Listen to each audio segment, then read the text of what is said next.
on the last syllable traitorous.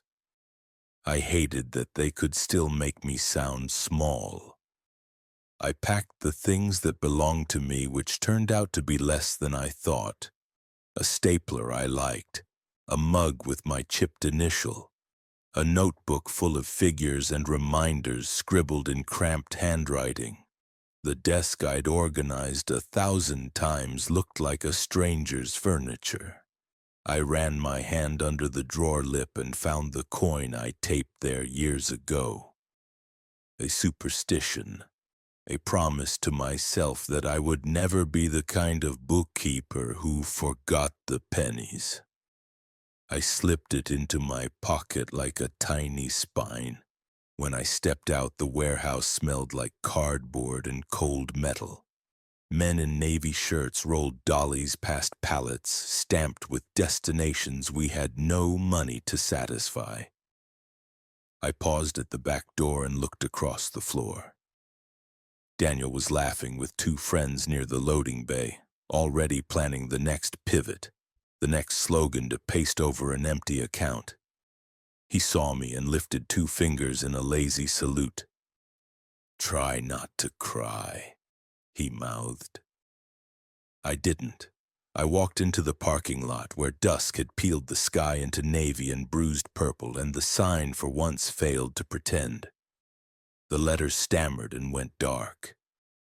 I stood there longer than I meant to, watching my breath fog as if I were turning into weather.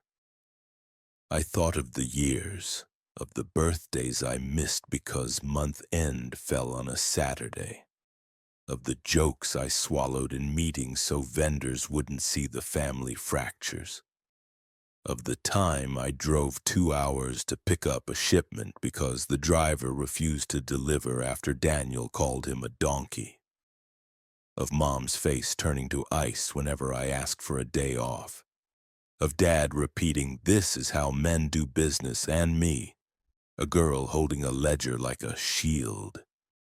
When the cold finally reached my bones, I slid into my car. The seats were stiff. My hands shook only when I put the key in the ignition. Then I rested them on the wheel and let the tremor pass through me. Shame is a current. It looks like your own weakness, but it's the electricity of someone else's mistakes running through your body. You can ground it or let it keep burning you. I breathed. I grounded it. At home, if you could call a tiny studio with thin walls and a suspicious radiator home, I put my box on the counter and stared at it as if it might explain itself. I made tea with a kettle that rusted at the rim. The window framed a view of a brick alley and a sliver of moon. When I sat, my body remembered how to be heavy. Anger didn't come like fire. It seeped in a steady warmth, not the heat of rage, but the heat of a forge. I saw their faces again, Dad's disappointment like a family heirloom, Mom's tight mouth, Daniel's smirk. And I felt something inside me align. There is a particular hum in the air when a decision becomes inevitable. I took the notebook from the box and laid it open on the table. The last page held a list I'd made weeks ago in the bathroom at work, sitting on the closed lid because there was nowhere else to think.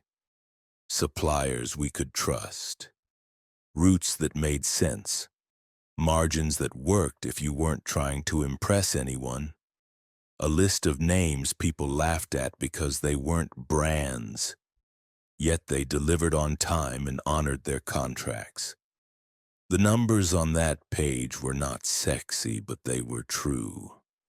I traced the column with my finger like a prayer. My phone buzzed, a message from an unknown number. Heard what happened. You didn't deserve it. If you ever want to talk shop, call me. It was signed, M. Palomo. I stared at it, shock blooming into something like gratitude. Not pity, respect. There it was, the thing I'd been starving for. Respect had a voice and a sender ID. I brewed another cup of tea and opened a blank page. I titled it with my name.